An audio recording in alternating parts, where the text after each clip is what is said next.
Assalamualaikum warahmatullahi wabarakatuh. Perkenalkan, nama saya Aditya Edi Rusandi dari kelas DE22A. Di sini saya akan mempresentasikan tentang 5 materi K3 dan manajemen proyek.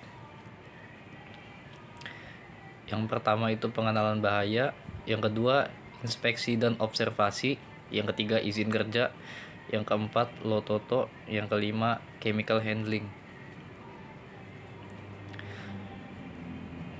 Bab 1. Pengenalan bahaya. Apa itu bahaya? Bahaya adalah semua sumber termasuk benda, bahan, peralatan, situasi atau kondisi, ataupun aktivitas yang dapat menimbulkan cedera atau kecelakaan, kerugian, kebakaran, pencemaran, ataupun penyakit akibat kerja. Faktor jenis bahaya. Yang pertama itu kebisingan, suhu, cahaya atau penerangan, radiasi, ketinggian, konstruksi, dalam kurung infrastruktur, listrik, getaran, ruang terbatas, dan lain-lain. Yang kedua, bahan yang berbahaya, beracun, reaktif, mudah menyala, mudah meledak, instan, korosif, radioaktif. Yang ketiga, virus, bakteri, jamur, tanaman, hewan. Yang keempat, posisi kerja atau postur, pengangkatan manual, manual handling, repetitif atau gerakan berulang, desain tempat kerja atau alat atau mesin. Yang kelima, stres, intimidasi, kekerasan, emosi negatif, pelecehan, pengucilan.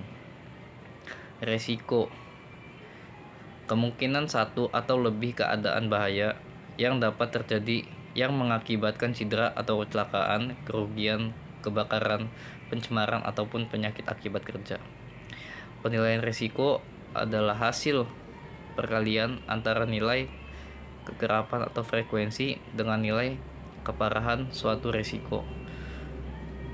Dampak merupakan konsekuensi dari risiko ataupun bahaya yang muncul, termasuk dalamnya injury atau luka pada orang, kebakaran, penyakit akibat kerja, kerusakan properti, dan pencemaran lingkungan. Bisa juga masuk di dalamnya reputasi dan pelanggaran peraturan perundangan. Tahapan pengelolaan bahaya. Klasifikasi aktivitas kerja, identifikasi bahaya dan risiko, identifikasi pengendalian risiko, analisa nilai risiko, menentukan pengendalian tambahan. Oke, lanjut ke bab 2, inspeksi dan observasi. Inspeksi ketiga adalah kegiatan untuk memeriksa dan mendeteksi semua kondisi termasuk peralatan, proses kerja, material, lokasi kerja, dan prosedur yang berpotensi menimbulkan cedera, penyakit akibat kerja, ataupun pencemaran lingkungan sehingga dapat dicegah atau diminimalkan risikonya. Tujuan inspeksi ketiga. Yang pertama, menciptakan lingkungan kerja yang lebih aman dan bebas bahaya. Yang kedua, mengamati dan memastikan pelaksanaan norma-norma K3 di lapangan. Yang ketiga, mengidentifikasi dan mengendalikan bahaya-bahaya yang muncul di lapangan. Yang keempat, memelihara kualitas produksi dan jalannya operasional yang lebih menguntungkan. Yang kelima, menemukan perilaku kerja aman karyawan. Apa yang perlu diinspeksi di tempat kerja? Yang pertama, mesin produksi. Melakukan inspeksi terhadap kondisi mesin produksi diantaranya yang memiliki potensi bahaya tinggi, mesin bertekanan, temperatur tinggi, mesin berputar, dan lain-lain. Yang kedua, peralatan kerja.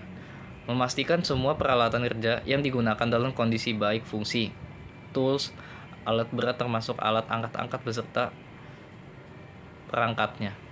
Yang ketiga, material atau bahan. Memeriksa semua kondisi bahan masih baik, tidak kadaluarsa, disimpan dan dikelola dengan baik. Yang keempat, fasilitas pengelolaan lingkungan, udara, air, dan tanah. Memeriksa semua fasilitas seperti IPAL, WTP, alat pengendalian udara, dan TPS LB3. Pastikan tidak ada bahan yang keluar melebihi baku mutu. Yang kelima adalah area kerja. Memastikan housekeeping di area kerja tertata dengan baik dan kondisi aman untuk melakukan aktivitas kerja. Yang keenam, peralatan emergensi. Memastikan kondisi termasuk kecukupan dan kelayakan peralatan tanggap darurat di lokasi kerja dalam keadaan baik. Hal yang dibutuhkan dalam melakukan inspeksi.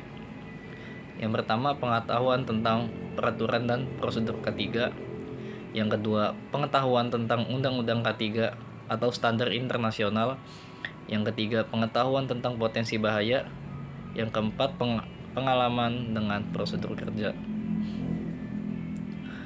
Observasi K3 adalah suatu upaya untuk memastikan perilaku kerja karyawan sesuai dengan prosedur yang ditetapkan.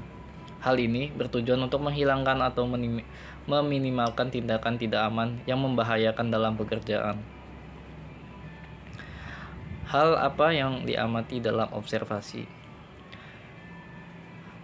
Perilaku aman, safe behavior, yaitu perilaku yang mempraktikkan cara kerja yang sesuai dengan persyaratan dan norma-norma K3 perusahaan. Perilaku tidak aman, unsafe behavior, yaitu perilaku kerja yang berpotensi mengakibatkan cedera, penyakit akibat kerja, kerusakan properti, pencemaran lingkungan, dan gangguan proses produksi. Oke, selanjutnya bab 3, izin kerja. Izin kerja adalah permohonan yang diajukan untuk mendapatkan persetujuan kerja dari pemilik pekerjaan, pemilik area, dan EHFS unit. Permohonan ini diajukan untuk yang pertama, semua jenis pekerjaan non-rutin atau pekerjaan rutin lainnya yang dilakukan namun tidak sesuai dengan prosedur kerja SOP atau tidak didukung peralatan yang sesuai, atau pekerjaan non-rutin yang dilakukan di area yang beresiko tinggi. Selanjutnya, tujuan izin kerja. Tujuan izin kerja untuk memberikan perlindungan yang sistematis bagi karyawan maupun kontraktor yang harus melakukan pekerjaan berpotensi bahaya. Jenis-jenis pekerjaan yang memerlukan izin kerja. A. Kerja dingin. Yang pertama itu kerja ketinggian, kerja di ruangan terbatas, kerja galian, pekerjaan pengangkatan, dan pekerjaan di dalam air. Selanjutnya, kerja panas. Semua aktivitas yang dapat menimbulkan sumber nyala api. Oke, yang selanjutnya itu bab 4 dengan materi LOTOTO. LOTOTO adalah singkatan dari lockout, take out, dan try out. Tujuan LOTOTO untuk memastikan bahwa semua sumber energi dalam posisi tidak aktif sebelum pekerjaan perbaikan dimulai. Lockout. Lockout merupakan tindakan pencegahan dengan menggunakan alat gembok untuk mengunci peralatan atau mesin dari potensi pelepasan energi pada saat diperbaiki sehingga orang lain tidak bisa mengoperasikan peralatan mesin tersebut. Take out. Take out merupakan tindakan pencegahan dengan memasang tanda bahaya untuk melarang pengoperasian suatu peralatan atau mesin yang sedang diperbaiki. Selanjutnya, try out. Try out merupakan tindakan pengujian terhadap semua sumber energi sudah terisolasi atau off sebelum melakukan kerjaan perbaikan. Tindakan ini juga dilakukan sebelum menyerahkan peralatan atau mesin kepada user. Oke, selanjutnya bab 5 dengan materi chemical handling. Bahan kimia berbahaya atau BKB adalah bahan kimia dalam bentuk tunggal atau campuran yang berdasarkan sifat kimia atau fisika dan atau toksikologi berbahaya terhadap tenaga kerja, instalasi, dan lingkungan. Sifat bahan kimia berbahaya. Yang pertama, beracun, yang kedua, korosif, yang ketiga, mudah terbakar, yang keempat, mudah meledak, yang kelima, oksidator, yang keenam, environmental hazard, yang ketujuh, iritasi. langkah-langkah sebelum bekerja dengan bahan kimia. Yang pertama itu kita harus kenali bahannya dulu. Yang kedua itu kita harus kenali sifat bahan. Yang ketiga itu pahami SOP. Yang keempat kita harus memakai APD. Yang kelima emergensi KIT. Oke, itu saja presentasi dari saya. Saya akhiri. Wassalamualaikum warahmatullahi wabarakatuh.